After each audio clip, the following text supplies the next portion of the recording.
Hello everyone, my name is Callior. I bring to you every week the latest news related to Bloodhunt and everything around it, and help explain the news in a way to better understand what is going on with our favorite game, Vampire the Masquerade Bloodhunt. So for posterity, archival and recording purposes, it is currently Saturday, February 24th, 25th, 2023. It is currently 11:27 a.m. Eastern Time. It has been 305 days since the official release of Bloodhunt.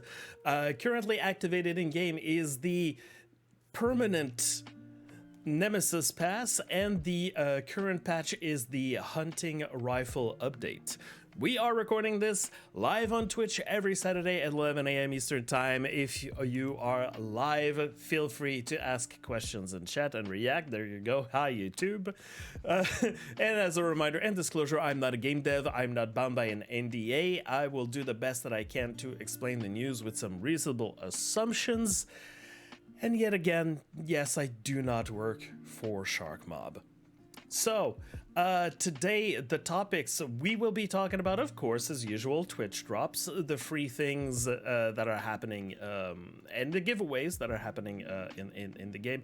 We'll be talking a little bit about game updates and explanations from developers, but we will be going through, of course, the big news of the week, the hunting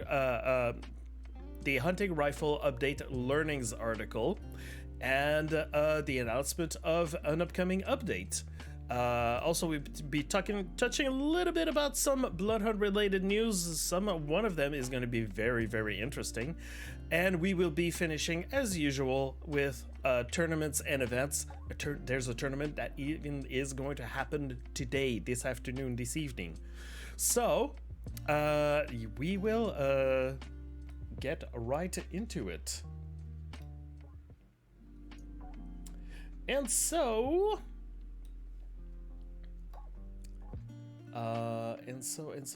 let's begin as usual, copy pasting the links of everything for everyone here to be able to follow.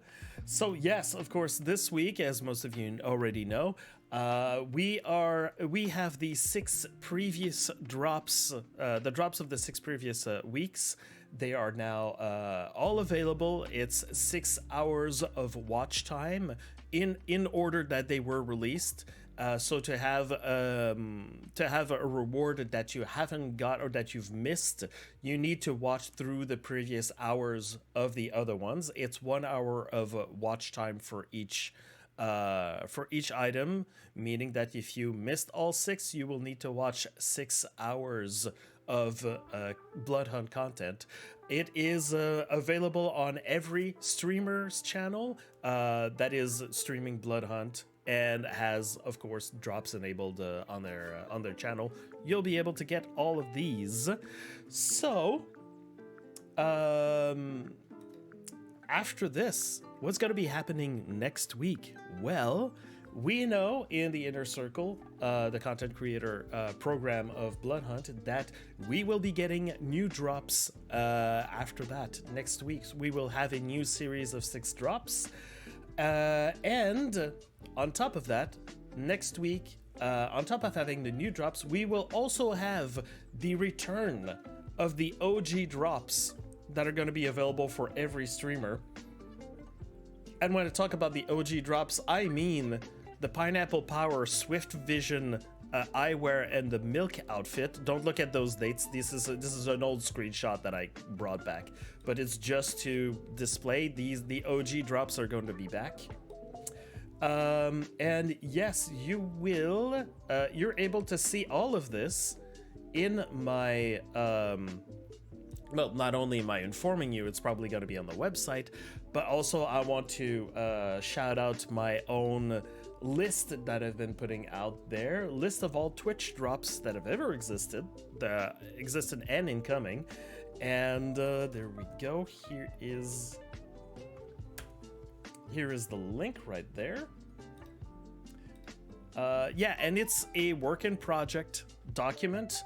that I've been working on, because I realized that some people in the community were asking for this, or were asking for kind of a history of all the stuff that's been available, and if there's some things that are coming back, or they wanted to see what had been made available. So there you go. I decided to put together a list of everything. So as you can see here, I've already highlighted that for the week starting on March 3rd, we'll get the repeat of those previous ones. And there you go. You've got all the drops. This is currently this week. The week that started on the 24th of February. And yeah, we will get a new series that's going to come there. Also, I want to point out that there is a second tab to this document. There will be a third one. Currently, it is a work in progress that I'm doing here, because there's a lot of information I need to gather and figure out and make new accounts to actually look into everything. But these I'm going to split it into you're going to have a page that is going to be a tab that's going to be all the currently available Bloodhunt cosmetics, and there's going to be a tab that will be all the unavailable Bloodhunt cosmetics that you had to be there at the time, excluding the battle passes, of course. But it's all the little things that the developers have added in the game that are available or not, or things that are available through codes or current codes that are currently available. All those that have expired or that are not available anymore, I will put that in another tab. But this is a work in progress. I've already got some people that gave me some feedback, already wrote that there are things I'm going to be adding or changing or removing. Anyways, it's just to let you know this is available. It's a link. You can it's shareable, and I'm making sure that I will keep it updated as much as I possibly can. So save that link somewhere if you want to have that as a reference.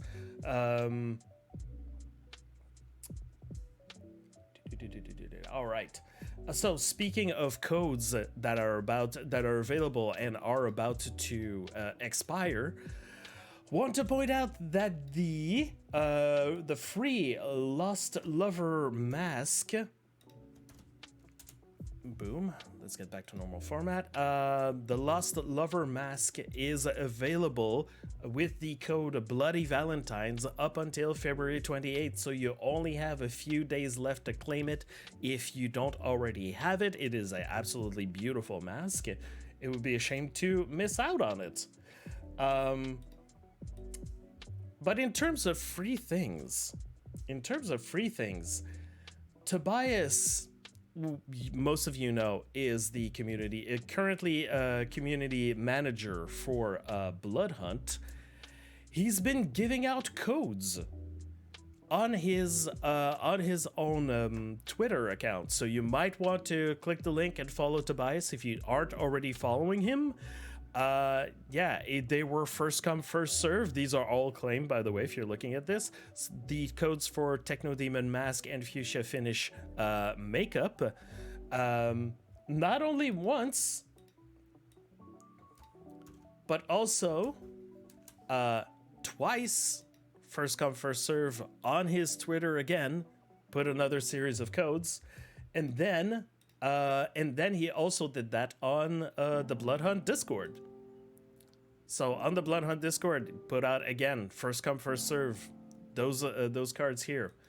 First come, first serve. Later on the same day, some more codes to claim. All of these codes have been claimed. And yes, apparently, we are having a little contest in the Inner Circle. So that's the content creator program that we have for Bloodhunt. There is a little contest that's happening. So here's what he posted here. Not gonna see everything. We still have a stack of Fuchsia Finish and Techno Demon redeemable cards. So I was thinking that we'd have a little Friday Bloodhunt stream giveaway for the Inner Circle. The top 5 most hours stream will get 6 codes that you can give away to your communities. We'll go through the list of who has the Inner Circle tag here on Monday next week, and the top 5 more hours stream, I will send a DM with a photo of 6 of these cards.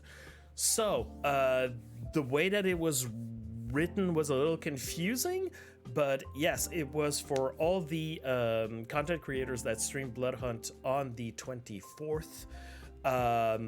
Currently in the channel, everyone's posting their hours, and he's going to like check them to be sure. But yes, you will have 5 members of the content creators in the community of Bloodhunt that will next week have 6 codes in their possession. So keep an eye out on the social medias, on the Bloodhunt category on Twitch. Some of them will have codes to give out.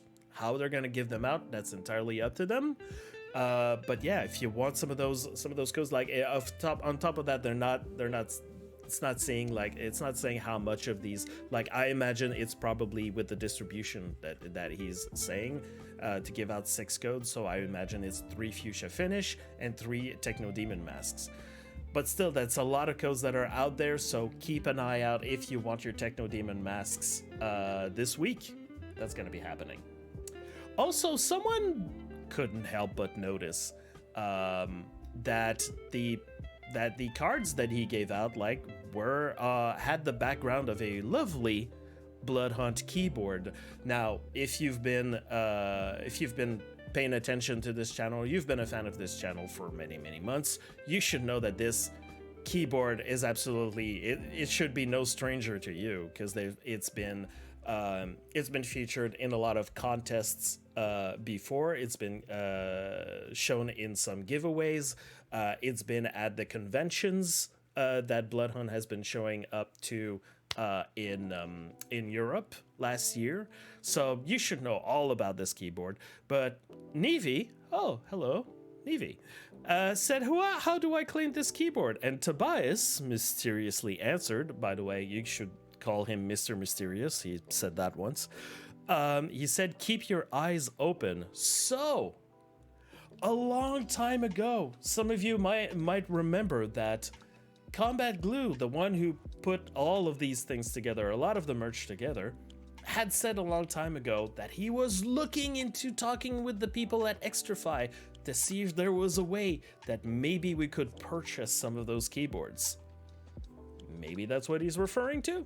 So, to clarify, I pulled an old screenshot from when Blue and Queenie used to do a giveaway that some of you again might know all about this, but it is a 65% mechanical gaming Cherry MX RGB keyboard. It does have some specific Bloodhunt flair to it. I know that behind the keyboard and this part over here, you've got like all the clan symbols. Someone told me including the Warden. And yeah, apparently there might be some things related to it. I've never had, like, these photos are usually kind of like prototype-y kind of keyboards, so you never know that's not final design until you've actually got a keyboard in front of you. But these, I've been told, like, there are a limited amount of those keyboards that exist. So whenever there's going to be news about this, if ever that is what Tobias is referring to, has been referring to, if those keyboards are purchasable, yeah, I'm putting some money to the side already for this. I'm not gonna lie to you. So there you go. Also, keep an eye out. Also, that there might be some people, if ever they are available for purchase. Remind yourself that for a lot of those gaming things, there are people that might be affiliated with them. So if you want to have a discount, also keep an eye out on people. Like, I know that there's some people that are partnered with Extrafy and might have their own keyboards, might have their own codes for Extrafy stuff. So yeah, might want to have that also handy if ever that's going to be available. All right, so we are moving on to. We have been talking about the matchmaking and how matchmaking, the changes that they've done in the last couple of weeks, had been, sometimes celebrated, sometimes not. We knew that there was a mistake it felt like there was a mistake that had been happening with the match, some of the matchmaking changes that they've made. But on February 20th, we got the announcement that they were going to deploy some changes to the matchmaker. So that was on Monday, and the changes were scheduled for Tuesday, if I'm not mistaken. Yes. So the way that we're gonna read it as usual. We'll deploy a new update to our backend matchmaker with the goal of getting better matches across all skill levels. This will affect our bot-filled modes only, meaning solos and duos. The new matchmaker adjusts dynamically. When there are fewer players, it will be less restrictive to separate between players' skills levels and vice versa. The finer points of this is new players will always be in their own matches, matching mostly versus bots.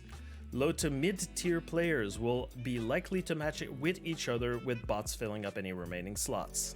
High mid to high tier players will likely to match with each other, with bots filling up the remaining slots. If there are fewer players playing, low to high players might face each other, with bots filling up the remaining slots.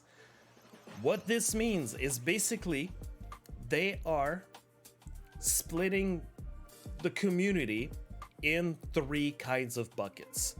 You've got the newbies, the starters. They're going to be in their own little contained environment, playing against each other or bots. And then you've got the rest of the community that will be split in the middle. And you've got basically the mid-end players. Some of them that are lower, some of them that are higher. They're going to group with people that are in their own in their own groups. So, making it a little bit more fair in between each other. However, as they were saying, if there's fewer people playing, that's when that limit that they put in the middle, it might be removed a little bit. So just to have more people in the matches, because it's kind of a balanced thing to do. Because they had to balance the fact that people don't necessarily like to have a lot of bots inside their matches, so they have to compensate with having more players, but having more players when there's not enough players that are playing to separate the communities between each other, well, they have to mash them together. Basically, this matchmaker is going to shine as usual during peak times. That's when you're gonna have more people that more matches that are gonna be fair for what you're doing. There was a little there we go. And for the people that don't already know, but it's worth reading here to repeat it. There was Hammer Sludge here asking, does matchmaking also prioritize regional matchmaking? And they say there are no new changes to the regional matchmaker, so that hasn't changed. Currently, the settings for region is to region expand in low pop regions where there are fewer players. So the ones that are very likely to expand at all are NA and EU, because you always have that's where you've got the large populations. So it's the people that are in the other regions that are likely to join the servers in NA and EU to have matches happen. So that still hasn't changed, but I'm still seeing people that still need clarifications about this, that keep asking about the region expansion. So I can't say about this, I can't say much about this, because I haven't seen a lot of people necessarily give feedback in the feedback section of it. Personally, I felt that it was a little bit more fair to my own skill level, but that's my own testimony. That doesn't mean that it's everyone's cup of tea. There are some people that disagree with that change. There's some people that, I have to say, I'm surprised that there hasn't been that much feedback given by players. I would assume that people are more focused on actually getting into matches and enjoying their time. I did see that on the Discord there have been like quite a few new people joining in the Discord and saying that they appreciate the matches, not necessarily knowing that there had been changes in the matchmaking, you know, not necessarily paying attention to what's happening in the news, but I don't know. We'll need to have a little bit more feedback on this, both from the devs and both from the community, to know exactly how different skilled players feel about this change. But I feel that this is actually correcting the kind of matchmaking mistakes that I had been doing over the last couple of weeks before that, you know, very much, let's say, like, a bunch of people like seemed defeated, especially the pro players. Like, the changes that they made previously hurt them a lot in their own community. Now, in their own community, let's be clear, there's a lot of pro players that hang around pro players, don't necessarily mingle with the rest of the community. So whenever like they got hit with the matchmaking changes, like, we heard a lot about that. So the rest of the community, like, I'm not exactly sure what's kind of feedback is happening with them. Just to add a little thing to that. But that's all I got about this specific topic. There hasn't been much to talk or discuss about this. In terms of things and clarifications that the developers, have been saying.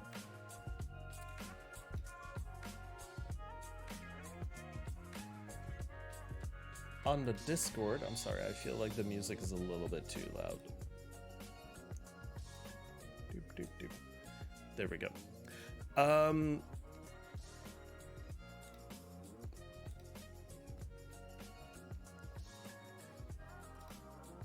There we go. We have, actually, I put out I forgot to completely put a tweet about this, but I did put out a tweet about this. It's basically those screenshots here that I'm going to show you. Tobias confirmed that the battle pass, the current battle pass, the Nemesis Pass, is going to have an end, and they will announce it when it approaches. He says we usually also have a double XP weekend for the battle pass event.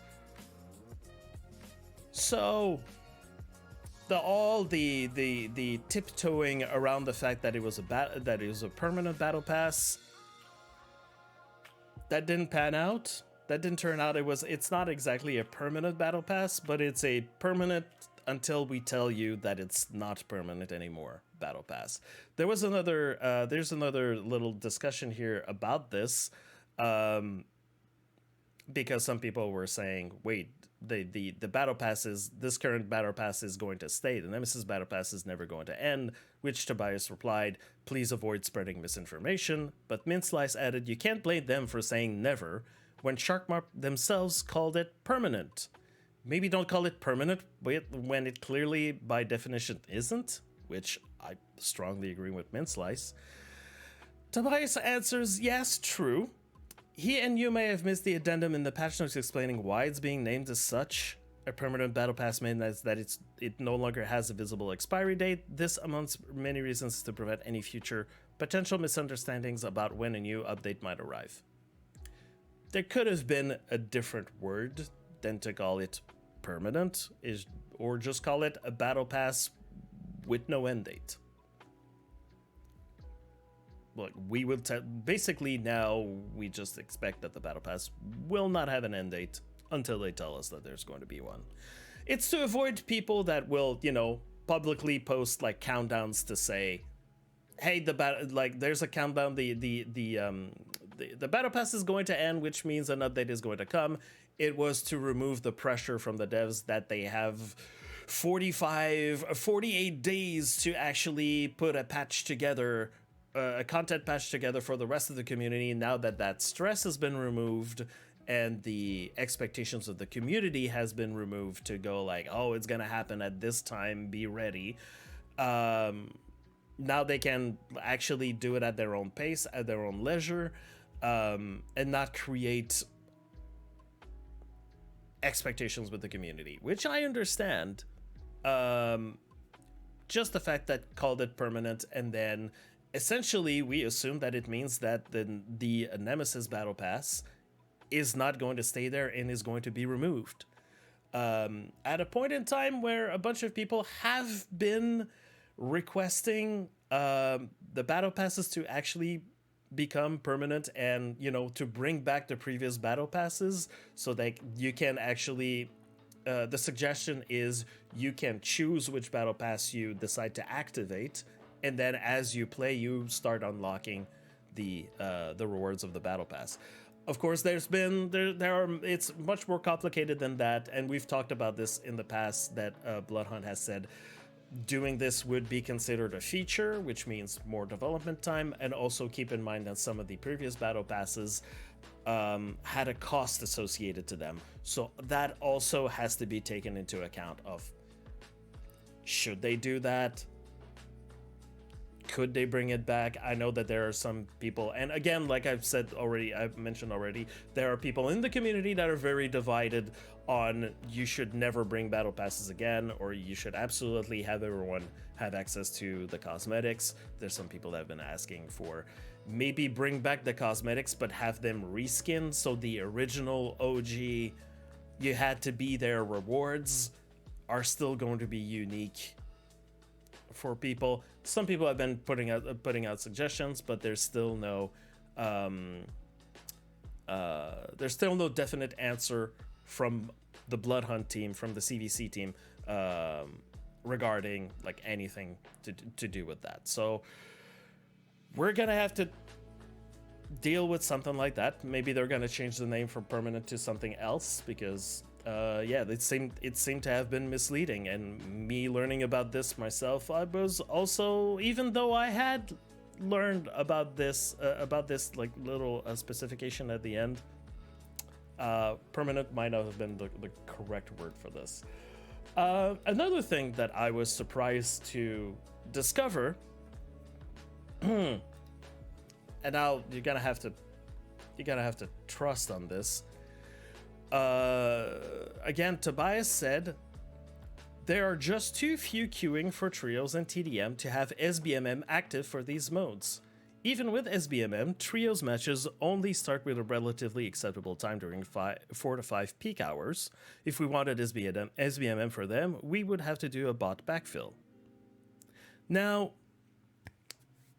I haven't had time to delve into the past to find out exactly where we got this, but it was the perception, or a few people remembered that we had a dev saying a long time ago, many months ago, that SBMM had been active. A skill-based matchmaking system had been added to all game modes since the launch of the game. It has been touching every game mode. Now, like I said, I can't pull that statement without doing significant research, but I was under the impression that SBMM was on every mode. Now Tobias is saying that there's no SBMM on trios and TDM. I don't know if this is currently what he's saying, like it's currently this situation. I don't know if anything changed in time, if that previous statement was not the current statement, but anyways, now we know that currently there's no scale-based matchmaking in trios and TDM, contrarily to what many believed. So I don't know. I don't know exactly what to say. I'd just say that I was surprised to say that. So to anyone that I said, hey, there's SBMM on skill-based matchmaking on every mode in the game, I was wrong apparently. So put that out there. Now we have an actual screenshot or current confirmation about this. Okay, actually moving on to other thing, or at least the main course of the evening. We now have the hunting rifle learnings update that's been out this week. So we will look into that right now. If you don't already know how we usually do this. We read everything that is in this article, and then we'll see what we can pull out of this. Just because I know that a lot of people skim through the article and don't read everything and are missing subtleties that they are writing inside the article. So let's hydrate for a second. All right. So on the 23rd of February 2023, our learnings from the hunting rifle update. Hello Bloodhunt fans, it is time to present our learnings from your feedback in the community survey. Let us start with a summary of what the hunting rifle update contained. The hunting rifle update was the first update from the CVC team. It added a new long-range weapon with a bleeding mechanic, in-game medals, bot adjustment changes to TDM, bug fixes, and more. Your ratings of the update were very nearly as high as the previous update in December. Surprising at the same time. That was the kind of reaction from most of the community that I've seen so far, so that's good. Most of you were pleased about the addition of the new weapon and that the game feels more rewarding with the addition of the medals and that the bot adjustments made them smarter. Many of you all were also happy with the recent changes to the servers and matchmaking. That's not saying that there's no problems with any of those. We can say that we're happy with some of the changes that they made, but there can still be issues and work to do. We are glad to see that Bloodhunt has become more popular since December. Not only do we see more players every day, but we also see a positive trend in how long players stick around playing the game. That is great news. That is absolutely great news, because us on the outside, not having access to stats and data that the devs have, this is the first time that we have learned that players are sticking around in the game. We obviously can see the Steam numbers where we see like we have more concurrent players, but at the same time, at that time when we saw those numbers come up, the devs also said, yeah, the numbers are going up, but we still see the same proportion of people installing the game, but also doing their own thing for a little while and then leaving the game. Now is the first time that they're saying that people are sticking around longer playing the game. That is good. That is a really good. That's really good for our community. We will continue making Bloodhunt a better game. In spite of the improvements, some issues linger that we need to resolve, and work has already begun. In your survey feedback, many of you told us that there are issues with our matchmaker. For example, we reported that some matches were uneven, that you would find yourself finding opponents with vastly different skill levels to your own. We have already implemented multiple changes that will help solve this and other issues. As we've discussed, our goal with these changes is to ensure good matches for all. This has been a necessary process, and we are starting to see satisfactory results as we see that the recent changes to the matchmaker have mitigated most of the issues. Remember, when they did the changes to the matchmaking in the previous weeks, it was to solve two issues.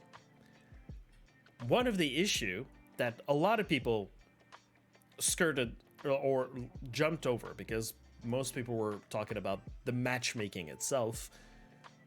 The other thing that the matchmaking changes that they did was supposed to resolve was to fix a lot of server instability issues related to the servers.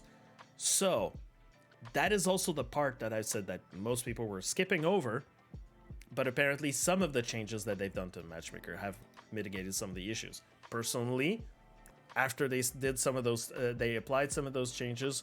I had issues since the hunting rifle update, and when they started making those changes, suddenly my game performance was better than it used to be. But that's me personally. Apparently, I'm not the only one. There's some people that have been agreeing with this. We will continue to monitor the situation and make necessary adjustment to the matchmaker as needed.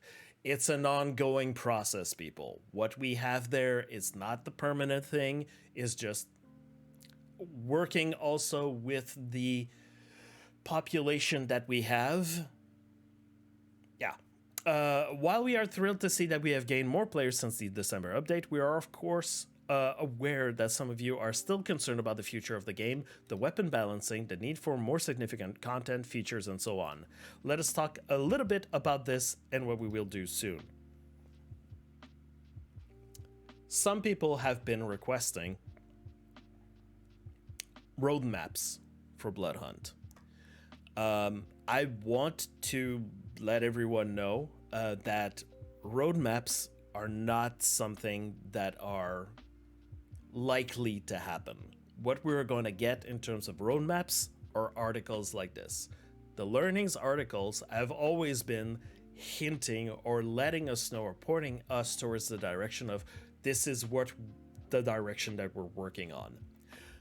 Probably because of the limited team and limited scope of what the team can do.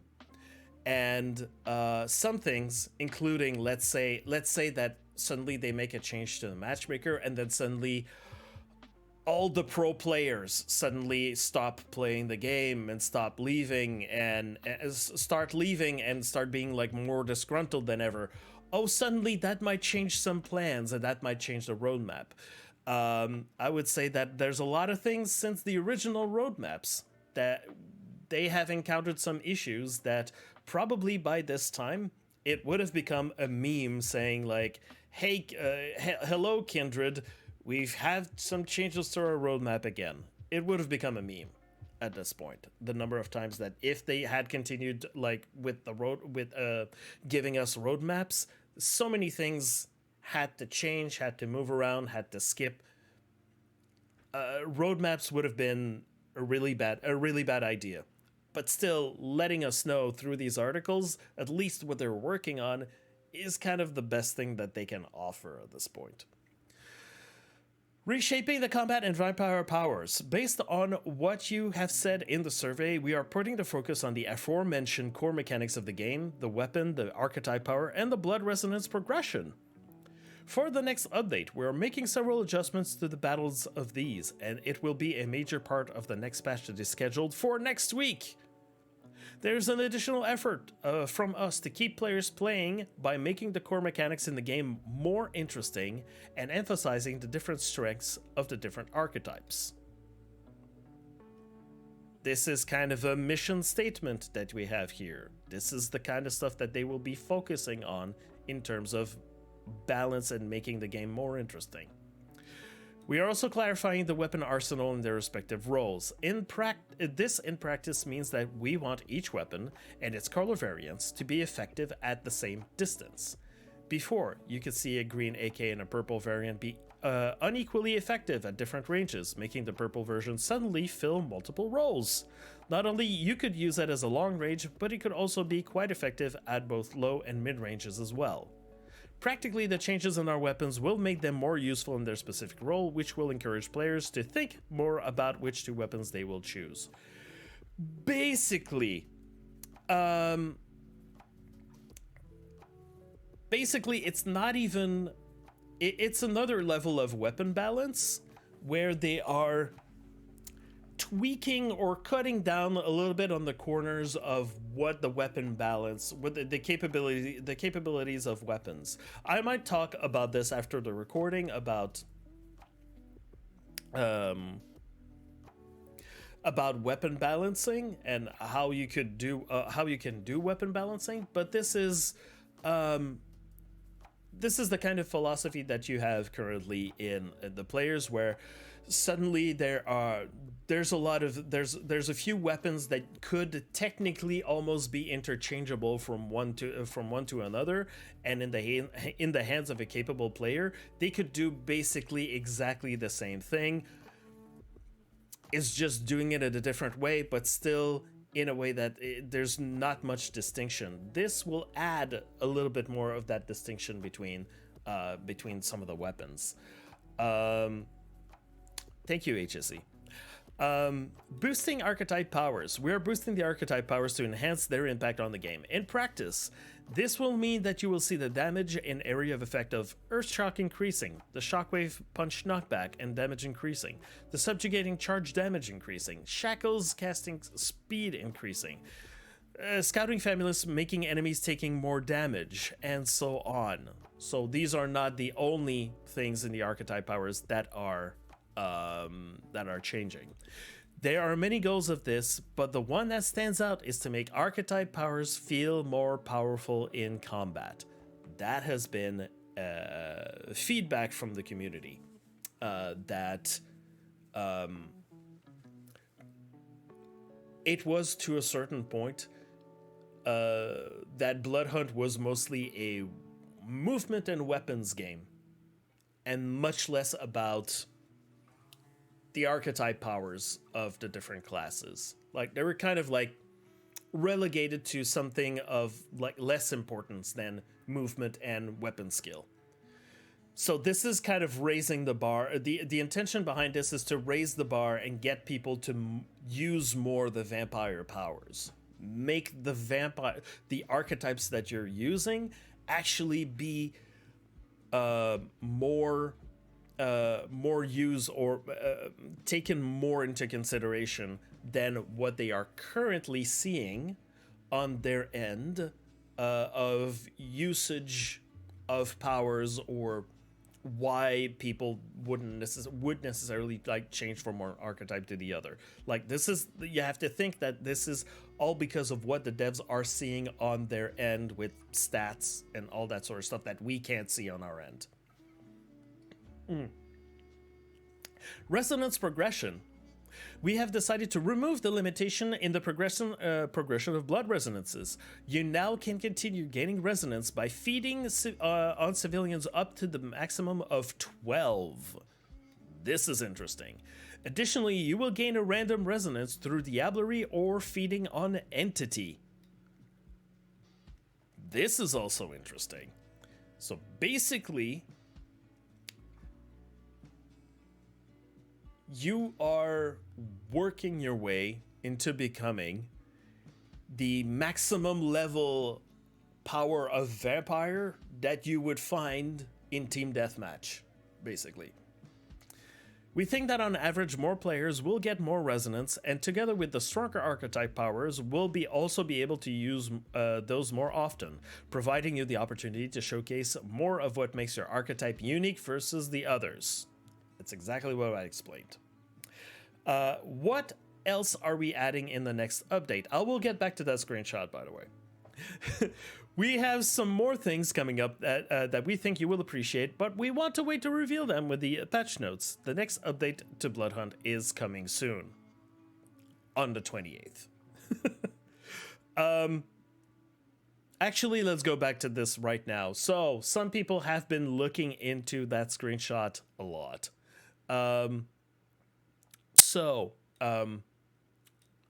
If we are looking in detail, some people have been looking at, oh, there's a person with a Sharkmob hoodie here.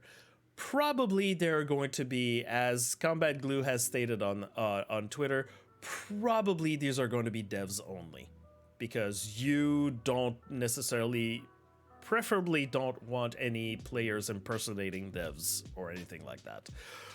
We have noticed that there is a hold on, let me just bring it over here over my big fat head. That there has been a change in UI here, and all the blood resonances have been pushed to the side. They're currently in the game right now. They are underneath the health bar.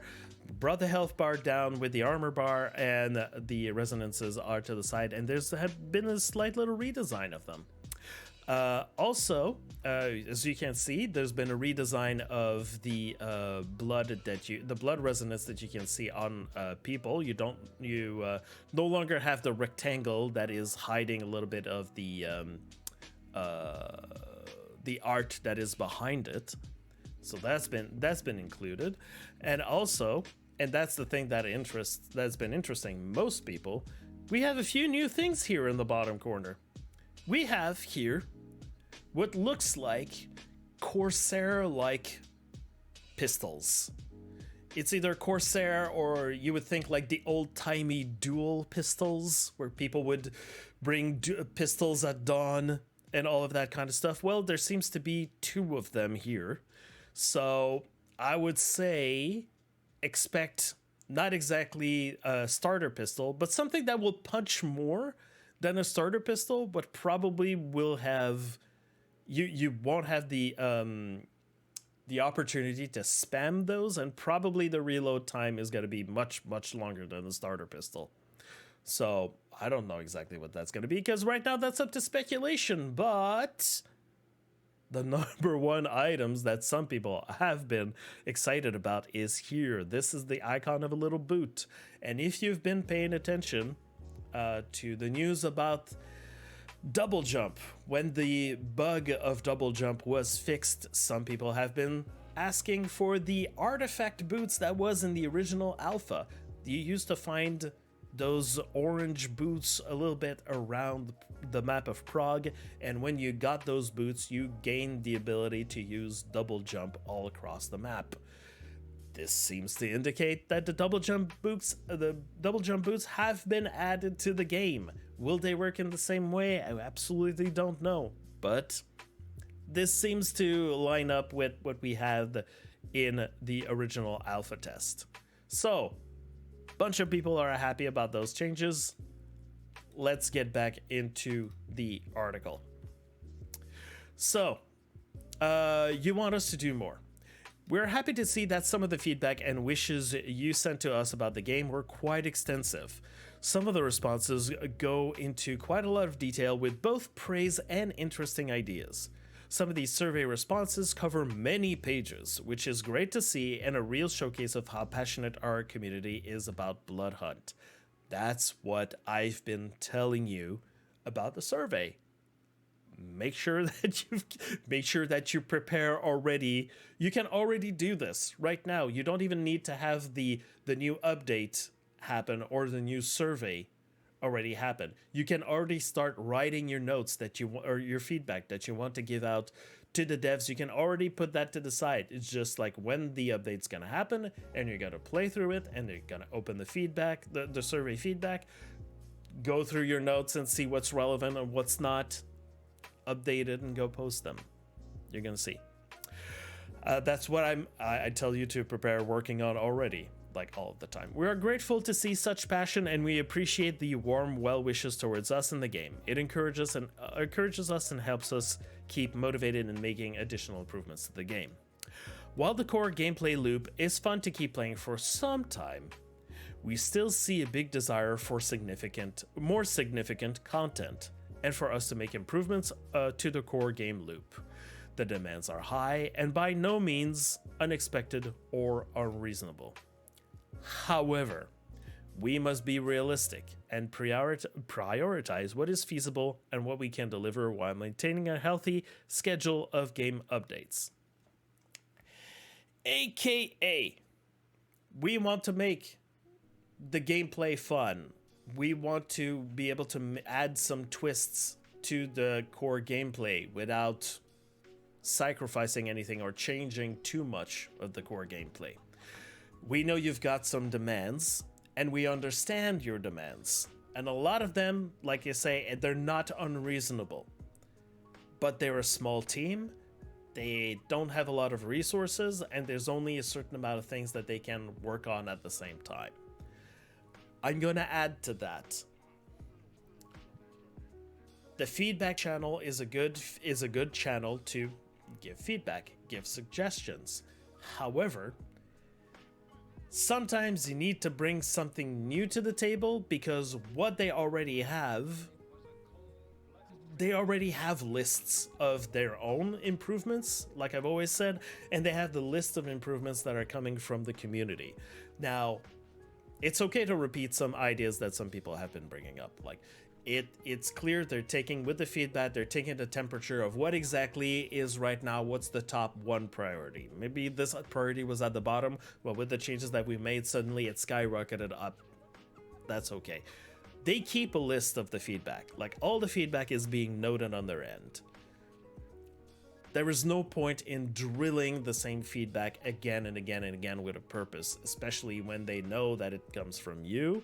You already put the feedback, they're taking into account, they say thank you. Also, they've already told us, yes, we're taking account all of the feedback. There's some point where some people were doing we're using the feedback as, let's say, like spamming the same feedback again and again, to the point where it just becomes not fun to read the feedback channel or to like see people's new ideas when people are just spamming the same things all over and over again. Hopefully, not hopefully, but I mean, we've seen some mods take actions on the Discord to some various results. But yeah, is just to what I'm saying through this is just to let you know they know of the community's feedback. They already have their hands full by what they're saying, and you didn't even need to write this to some extent. I personally know, like, they have their hands full with all the things that can be improved and the priorities of the community, and their own priorities as well of, you know, plans that they have for the future. So by no means are they just sitting on their hands and not doing anything. Like we saw last week with a post about Tobias about the about stream updates, dev stream updates. He said, we want the Bloodhunt devs to work on Bloodhunt, not do anything, focus on Bloodhunt, focus just on Bloodhunt all the time. They're busy. Just so you know, as a reminder to everyone, they're working on it. So you just have to trust that the devs are going to do dev things. We have to do our job of just giving the feedback, assume that they got the feedback, give them suggestions on things. They're going to take the suggestions, and that's all we can do. On our end, we just have to continue to play, continue to be a community, support each other in the community, continue to make this game like awesome. Anyways, sorry, that's my little parenthesis about this that I wanted to add to this little bit here. We also need to continue to manage our and your expectations. We are a capable team that can make Bloodhunt better, but need to be mindful of how to prioritize our time and efforts to achieve our goals. We must focus on the right things that have the most impact and that we feasibly can do within a relatively short amount of time to meet your expectations of frequent game updates. The overall strategy and reasoning is to continue working on making players stay for longer and to ensure that our efforts are put into adding features and content that meet these goals. This is again another kind of mission statement of what they're going to be focusing on. The next changes the changes that they're doing is for that purpose. Okay? So you need to put that into that kind of perspective when you're going to see them announce things in the future. It's for that specific goal. For example, because we see plenty of new players install and play the game every day, we need to make sure it's rewarding for them to keep playing the game and that their matches are neither too difficult nor too easy. This is an important aspect for the long run, as keeping them around for longer will also help retain our active player base. At the same time, we also need to provide our veteran players with something interesting to feel motivated to stay around, and so on. Now, about that specific line, I want to hear what they have in store for this, because the veteran players have been extremely vocal about their displeasure of not necessarily having a lot of motivation to stay around or to do things or to have, things to grind on, to work on, or having competition and that kind of stuff. Hold on, just gonna take a... So in that respect, this line is kind of like saying, we've got something prepared here. We got something. I'm not gonna put too much thought into this, but let's just say on Monday, that's the thing I'm gonna be looking for in the patch notes. No more quest updates. Quests have been a part of the Bloodhunt experience, and the quests that are present will remain. We do, however, see that there is a limited number of players that make progress on these quests, so we have paused all the production on any new ones.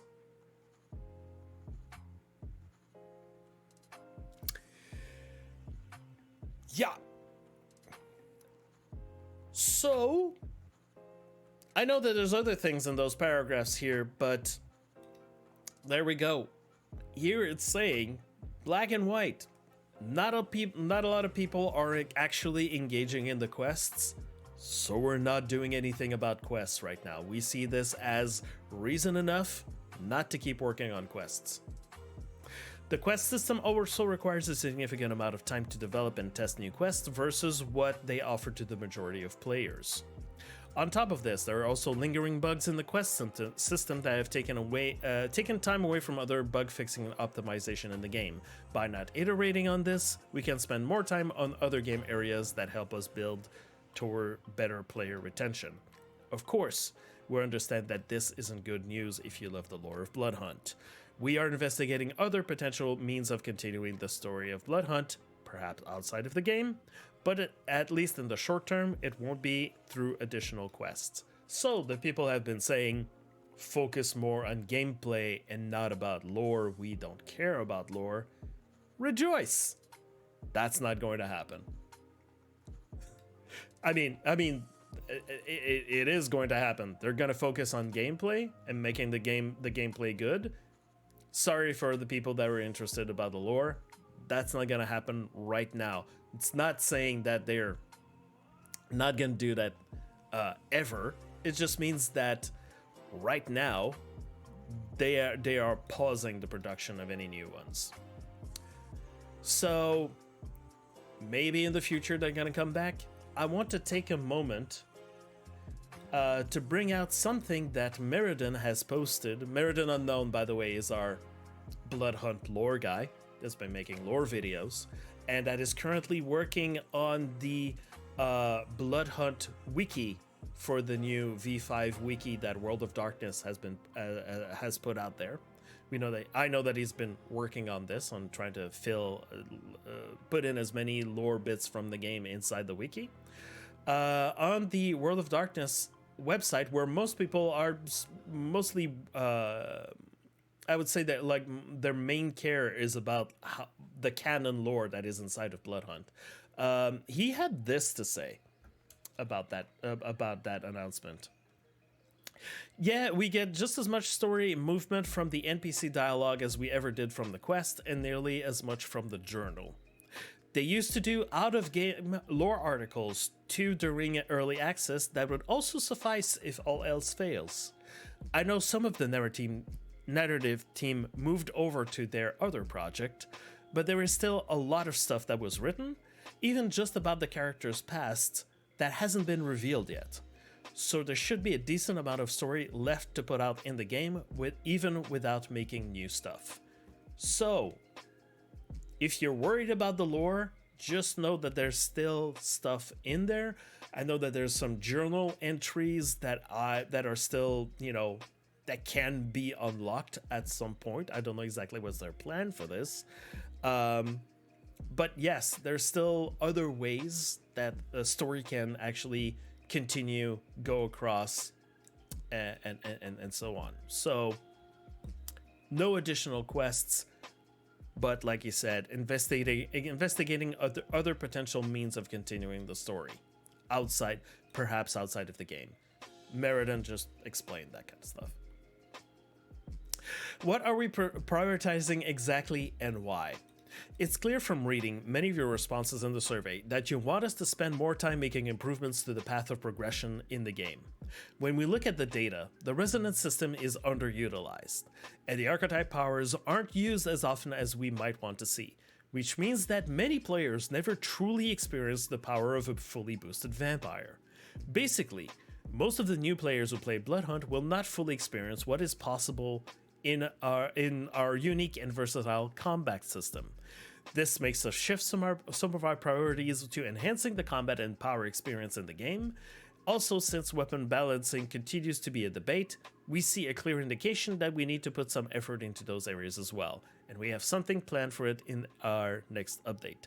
This includes improving the core game loop, making the resonance power progression quicker, and the archetype powers more powerful. So some of this has already been stated earlier in the article, but it's basically saying like, yeah, we're not seeing in our data that you're using our vampires to their vampire potential. It's more of a gun game right now. But even then, the gun game still continues to be a debate. I think it's normal in every kind of online gun game, a shooter game. You're gonna see debates about the weapons. That's kind of normal. But not to use the abilities that your characters are meant to be using or focusing on them and all of that, that's a bit of an issue. That's why it was put like further up in the article and first and foremost. Now, looking into what they're saying right now. Balancing Bloodhunt. Whenever we receive feedback about balancing the game, we must always consider the what, the who, the how many, and the why. For example, if 10 fresh players say that they believe melee to be overpowered because they're having bad experience in close combat, that feedback must be put up versus all the other players, not from that group of players that are having an issue with it. If you are in the Bloodhunt Discord, you may have seen that kind of dialogue or discourse between players. Any changes we make to balance the game are based on survey feedback, the overall statistics we see from matches, and of course, the design of our game created by our experienced game designers. Your feedback is important to us, and we take it to heart. It's however important to make it clear that we must pay attention to the scale of that feedback and check if it matches with what others are saying. What might be an issue to some, what might be one of the main reasons that many others enjoy the game and want to stick around playing for it. With that said, we have found some things that you brought up to us that we want to change in the next update of Bloodhunt. We have heard criticism for a portion of you about aim assist, dual crossbows, and performance issues. There are some of the topics that have recently had an influence on some choices in the development and will make it into the next patch, whereas some of the solutions will take a little more time. This is a nice intro piece to let you know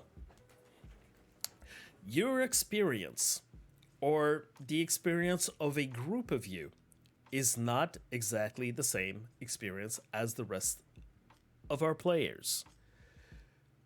And this is the kind of feedback that they have to take into account, and that you're not necessarily going to see on your end, on the Discord, on the social media. There's some people that are absolutely not using the Discord. There's some people that have told me they don't want to use the Discord because they know they're going to be bullied by other people that have stronger opinions than them. Also, we know from statements that have been made also in the past that it turns out that the survey is the main source of feedback that they're getting from the majority of the population of the game.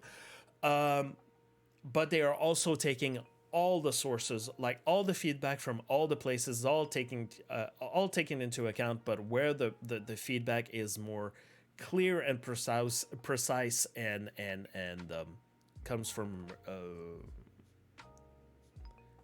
is more taken into account than anything is the survey feedback. Stronger or louder opinions?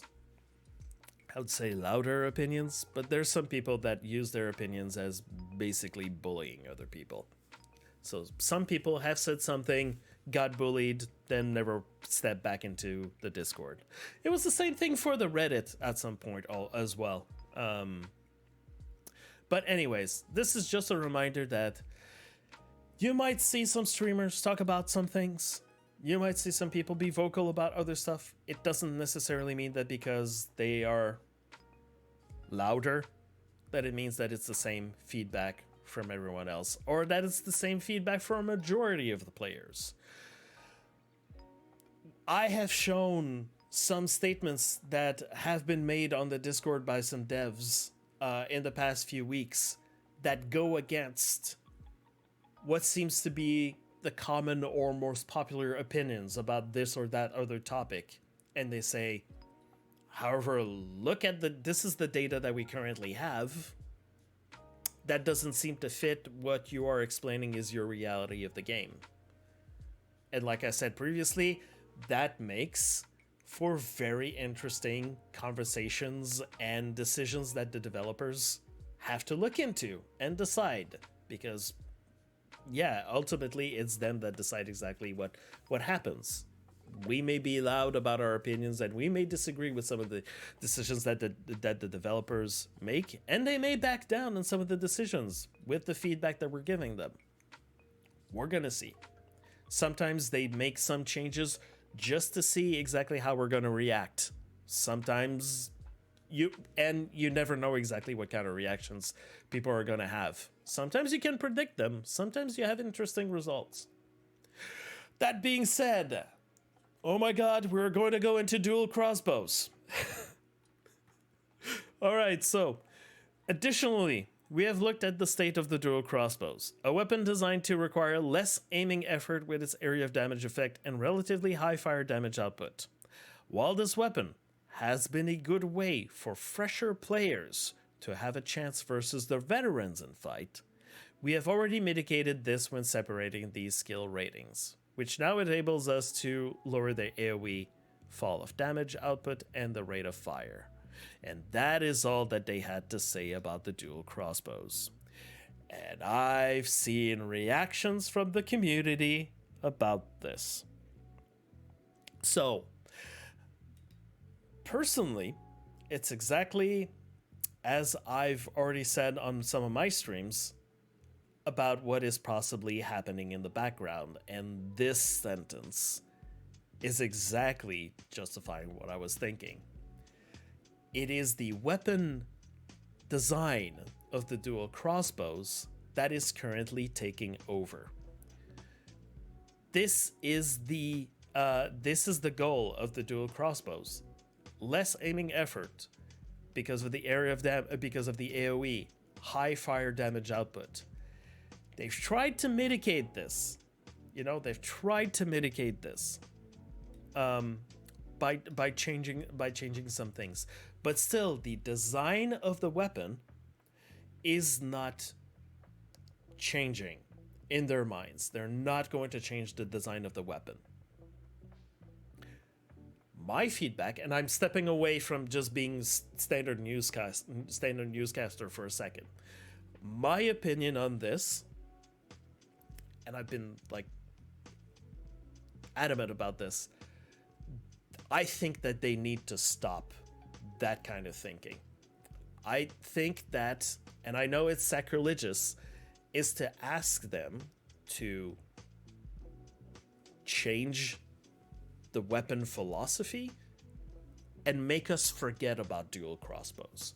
I know that removing a weapon is never a thing that game designers ever do in a majority of games. They will buff, they will nerf, they will put them to the side, but they never disable or remove them entirely. Like, removing an item from a game can be even more time consuming than actually taking the time to fix a weapon. Personally, I would like them to make us forget about dual crossbows and abandon this idea of trying to balance the dual crossbows along with the other weapons. But they are doubling down on, we need to stick with the design of the dual crossbows. We are going to see how that goes. So also we're going to see how that goes with the patch. This is actually me just being like, I strongly disagree with what you're doing there. But despite that, let's move to the side. Let's continue working on the news. Aim Assist. The Aim Assist available on Gamepad has been a hot topic in our community, and we have been deep diving into your feedback and the data that we have collected on this topic. We have since concluded that the balance between the input methods is in a good place overall. Playing Bloodhunt with a mouse and keyboard enables more pinpoint precision and incredibly fast movement correction, while the gamepad offers slightly better tracking in close range scenarios. Overall, we see that the mouse and keyboard players are overall getting more kills and wins, but the experience on gamepad has improved significantly compared to how it was previously. We will continue to keep a close eye on the telemetry data around this and the feedback from our players, but as of right now, we are quite satisfied with where the balance is. The key thing here is where the balance is. This should not be, if you've been listening to this news recap, this should not be a surprise to you, because we've already seen a couple of statements on the Discord from the devs saying that even mouse and keyboard are still even have the advantage over people that use controller and aim assist. Even with the people currently complaining about the aim assist situation.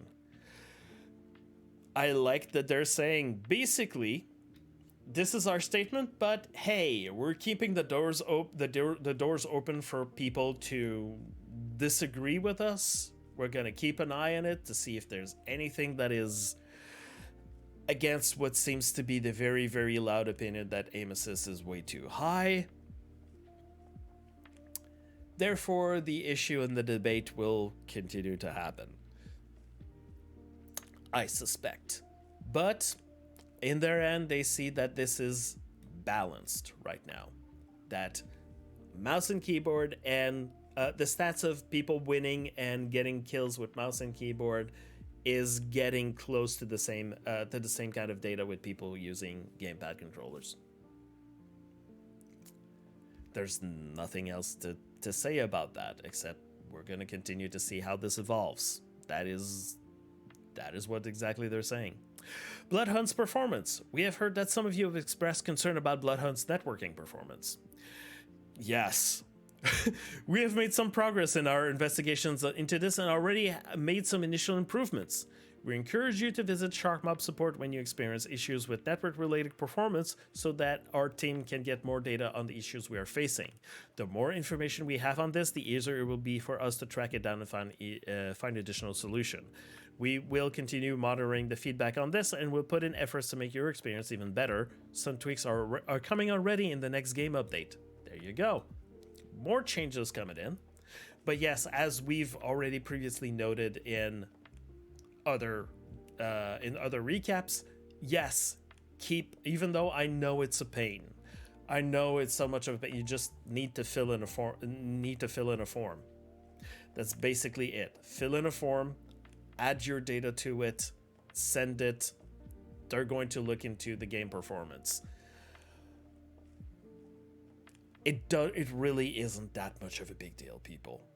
Please continue. Whenever you have issues with your computer or anything, there's people that like to complain, but not necessarily do anything to make sure that your complaints are actually reaching the devs. And also saying, devs, fix your game, fix your performance. That's not enough data for them to actually go, this is where the main issue lies on many computers or many people that are using, I don't know, GeForce video cards. You seem to be having that kind of issue that maybe we can tweak and maybe we can fix on our end. It's not that much of a problem, but the outlier or the problems need to be picked out so that the devs can actually see where the issues are for most people. So yeah, continue to submit your info and they will enhance some things. I'm curious to see what the tweaks are coming, what the tweaks are making in the update. What can you do to help Bloodhunt? Recently, we have seen some great initiatives by the community, including tournaments, educational videos for new players, great highlight reels, Valentine's Day Elysium speed dating, and more. We love to see initiatives like these and will support you in additional community activities. Don't hesitate to contact us if you have some ideas for activities that you want us to support. We are here and will gladly help our community. If you've been watching, again, I feel like I've been repeating this a lot about a lot of the things in this article. This should not be any surprise to you if you've been following this news recap. Continue, community, to come up with your own events. Put them out there. Put them in advance. Let like tag some people in Bloodhunt, in the Bloodhunt Twitter, on the Discord. On the Twitter, use the @Bloodhunt to make sure that is going to reach whoever is going to be looking at the Twitter social media and all that sort of stuff. Do hot vamp cosplays, yes, exactly. But make sure that if ever you're planning some events, make sure you announce them in advance or announce your intention in advance. Make sure that you advertise for your event in advance. I would say like at least a week before. And again, you may never know, Tobias may come to you and go like, hey, is there any way we can support your initiatives? Maybe we can give you like a little boost by retweeting your stuff on retweeting your event on our Bloodhunt channels. Maybe we can give you some fuchsia finish codes, some techno demon masks to give out to your community.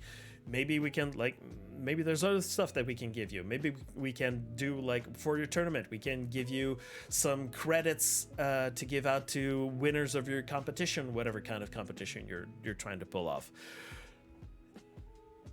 These are not going to come necessarily from like the initiatives for the community. They're not necessarily all going to come from the devs or from Tobias, which seems to be like in charge of community stuff. You have to start doing things yourself, people. I'm working on a few things. I've already actually submitted to Tobias a few ideas of community events that could be happening. Yeah, and I'm thinking about other ones to submit, and I'm not saying that, you know, I would necessarily be the one to take charge of this. Maybe there's other people that are more equipped, or better equipped, yeah, I should say, to handle this kind of event or that other kind of event, or that it would benefit them to be the people that take charge of this or that event.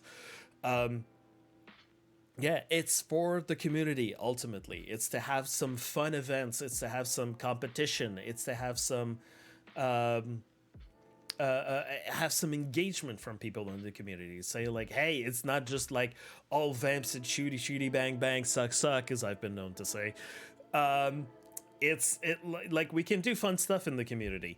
We don't have to just sit and rage about people using dual crossbows all the time and diablerie spamming them all the time for using a weapon that we feel is, you know, overpowered and that kind of stuff. Like, we can do other things, but it has to come from us. And I'm glad and I'm very happy to, again, see some of my thoughts and some of the things that I've been repeating on my stream suddenly find their way in the learnings articles. I'm very happy about that personally. So yeah, continue to work on that, everyone. Concluding words, the community continues to be our lifeblood. We are incredibly grateful for all your support and feedback. While we cannot meet everyone's individual expectations, we will continue to listen and make necessary tweaks to Bloodhunt based on your feedback. We have high expectations for the next update and hope we can meet yours as well. It certainly addresses some of your concerns that have been lingering. Until then, thank you for your support as always, and as always, see you at dusk. So, they have high expectations for the next update. I wasn't expecting much from the next update personally. Just like, give us an update and have a little bit of content in there, and I think we're like tweak a little bit of the game and we're gonna be happy. But apparently they have high expectations, so I'm very curious about what's gonna be happening in that direction. Speaking of which,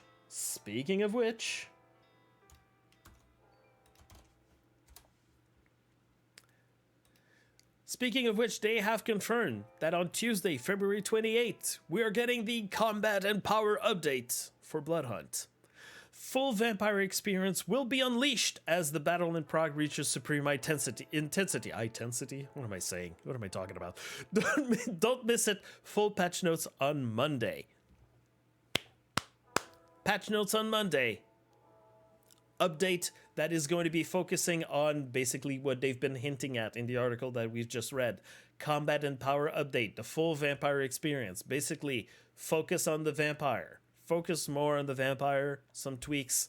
We already know what's coming in there, but I'm anxious to see what kind of. I'm excited to see what kind of updates, what kind of little surprises, what kind of what would prompt them to have high expectations about the about that update. I want to see more about this, and it's going to be like the official second update from the CVC, the core vampire crew that they're doing on their own, without the full power of the old Bloodhunt team. So yeah, seeing updates on Monday. I'm excited to for the golden boots coming back. If they're coming, let's see. Oh, I think they've been it was not a mistake in that screenshot that they added the golden boots. Everyone knows what they are. Knows that that's not a hint to tease us and then suddenly leave us unsatisfied. Why am I using these words? So moving on to other things that are Bloodhunt related. Again, it's my weekly reminder.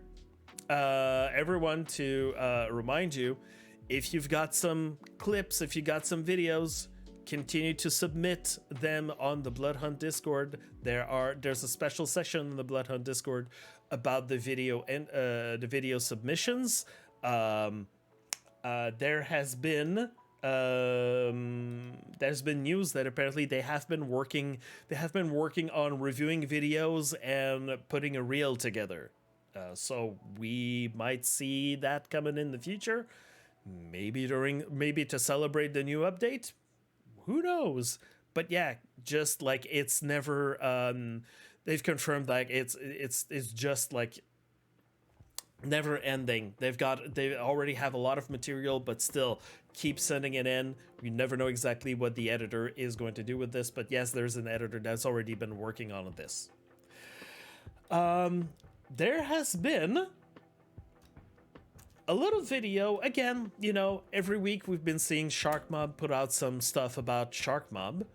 I linked the Twitter, but this is the YouTube video that they've put out. It's basically called, there we go, Behind Bloodhunt, Making Brands.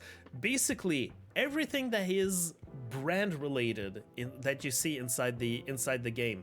The how can you say, like all the little the posters, the ads, like you're seeing right there.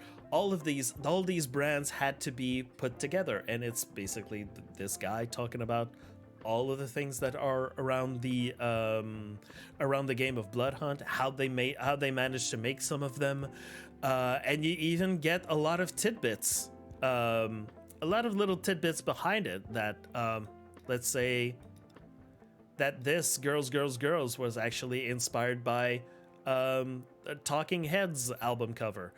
You will get to finally understand what exactly is that thing with that little boy and the crowns all around it. There's an explanation about this. So yeah, I highly recommend everyone that's interested in Bloodhunt to go look at the explanations that's being said in this video. It's very, very interesting, actually, for real.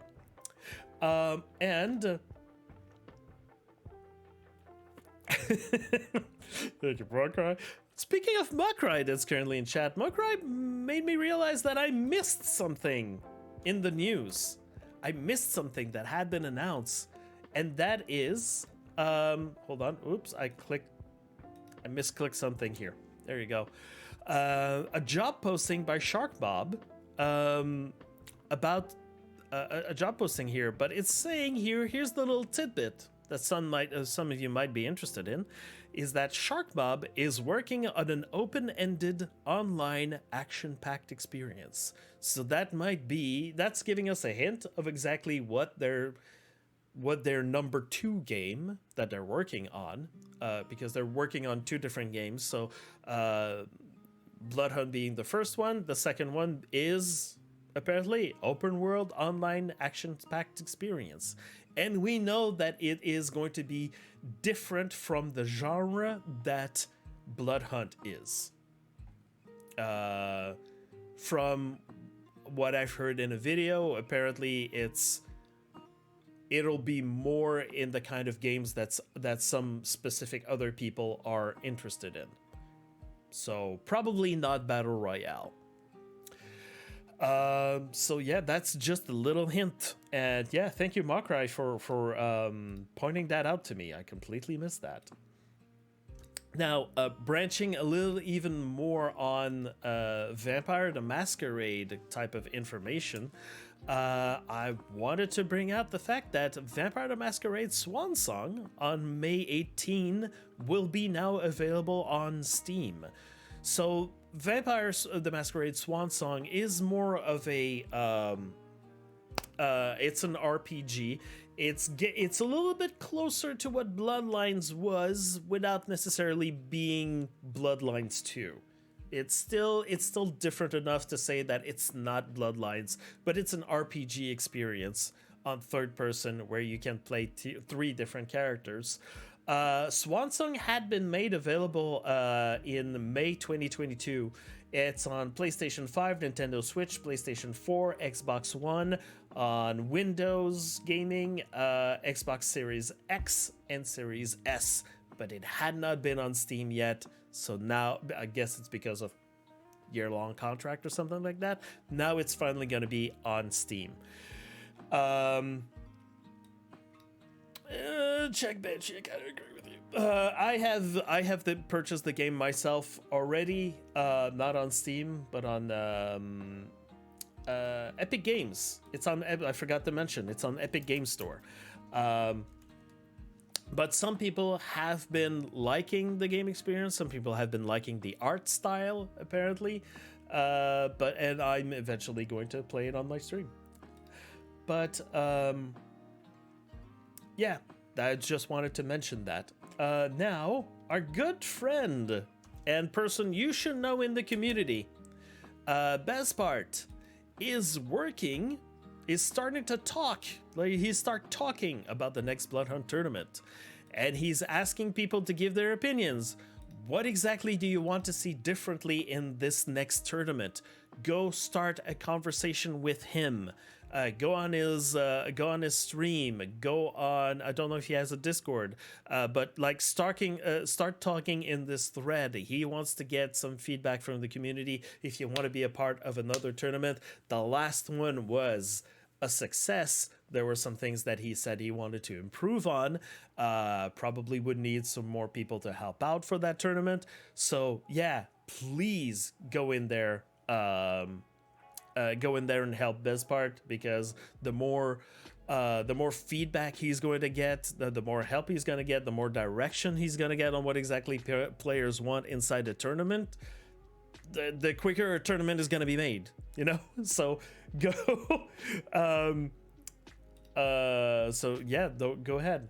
And I've already mentioned that in the past, but now I have to mention it, that today, Laura K 483 from Club 483 is going to be having on part of the her charity campaign that she's been doing this week for the Trans Women of Color Collective. Today, Team SideQuest is going to be doing a Bloodhunt tournament in Eastern Time from 5 p.m. Eastern Time to 10 p.m. Eastern Time. So that is today. There is a Bloodhunt tournament, and there is... I haven't been able to see, like, and that's my fault. I haven't been asking Laura for more details myself, so it's my mistake. I'm not able to bring you, like, more information about this, except what I've already said last week, that it seems to be a duos tournament. And here are some rules. Here are the rules that you have to follow on how the tournament is going to go. I expect that maybe we can follow her tweets to engage in this. I haven't heard anything about prizes. So this might be just simply a charity tournament. It's just to bring people into Bloodhunt and get them interested, get them in, get people in her channel to be joining into this. So I encourage everyone today, this afternoon. So as of right now, it is 1 p.m. Eastern time for me. So this should happen in 4 hours from now. If you're alive in the channel, this tournament should be happening. So I encourage you. I'm saying next Saturday. It's not next Saturday. It's this Saturday. To hang in lowercase channel. There we go. I've linked her. I linked her channel here. Actually, I forgot we're live on stream, so might as well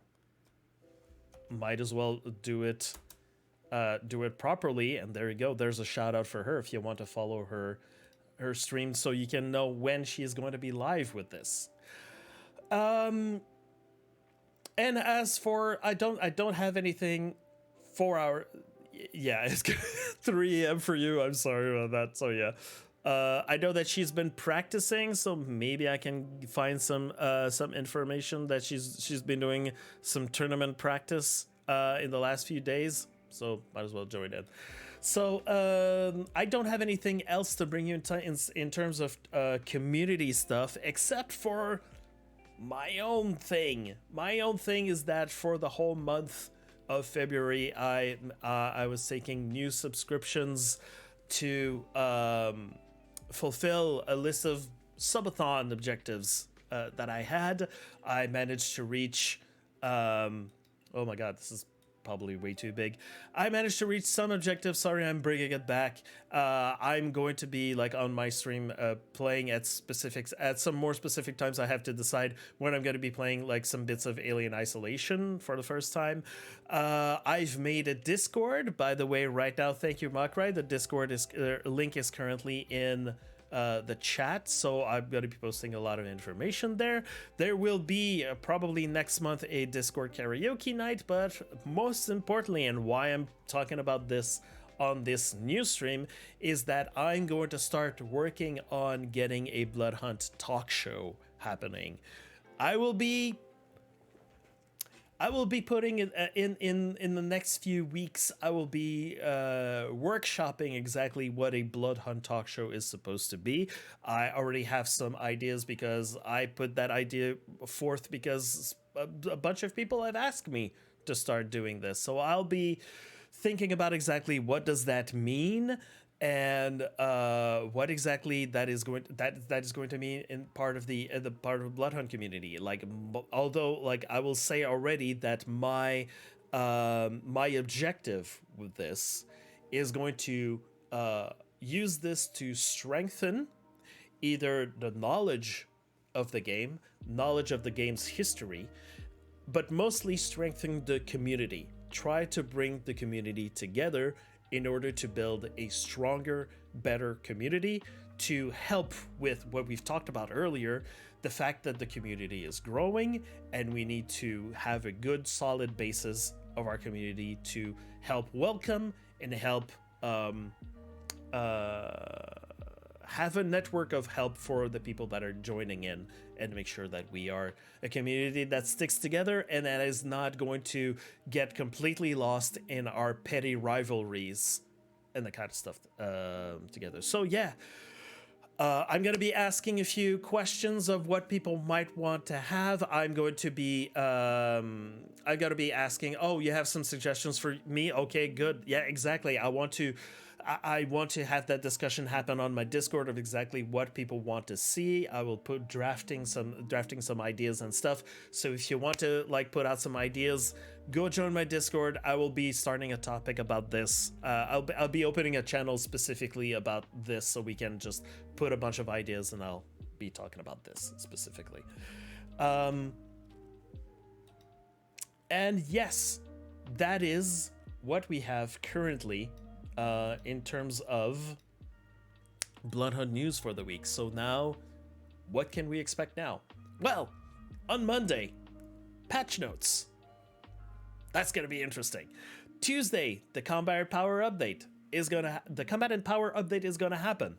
Next Friday, new drops, return of the OG drops.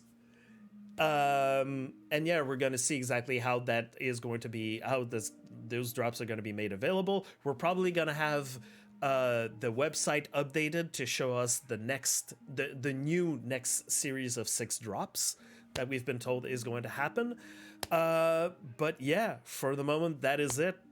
You've got the tournament this afternoon. We're going to see how that happens.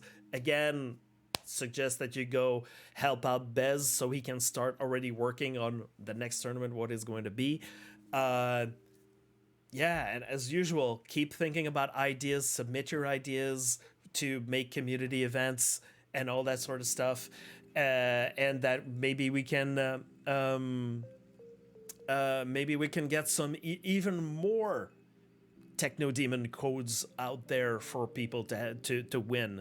So, you know, a lot of it is up to you, people. A lot of it is up to the Bloodhunt community. Put something together, and you know it might actually happen.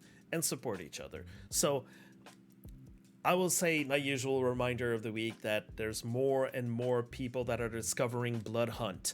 Remember that what you do and what you say can either welcome players or push them away. So be aware of how you're talking, how you're presenting, and how you are giving away a general expression of how exactly the game and the community are, because that can make the difference between a player saying, you know, I might join in, I might play this game, or you know what, I'm not even going to download, I'm not even going to install this game because I've heard some negative stuff about it. Even though there might be even some people that are saying negative stuff because they remember the stuff from last year and haven't been keeping up on how the game has changed and evolved so much since we had the Hydra bugs.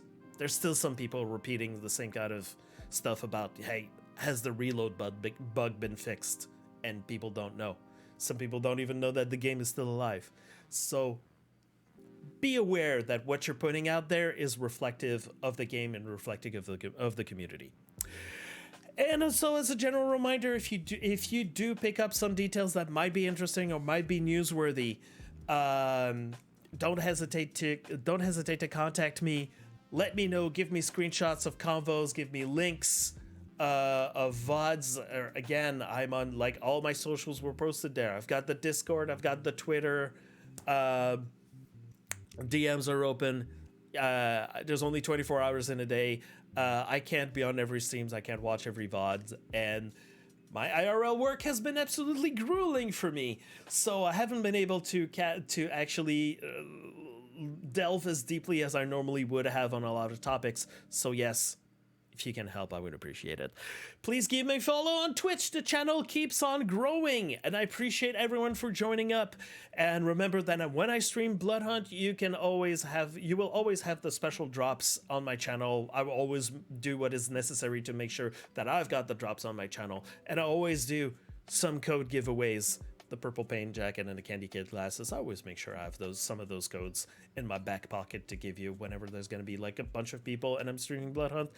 And also give me a follow on Twitter. And that is it for us here, the people that are on Twitch.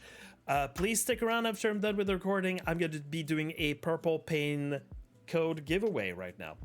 And I want to remind everyone, please be kind to each other and also to yourself. Thank you for watching, and I'm going to see you next week.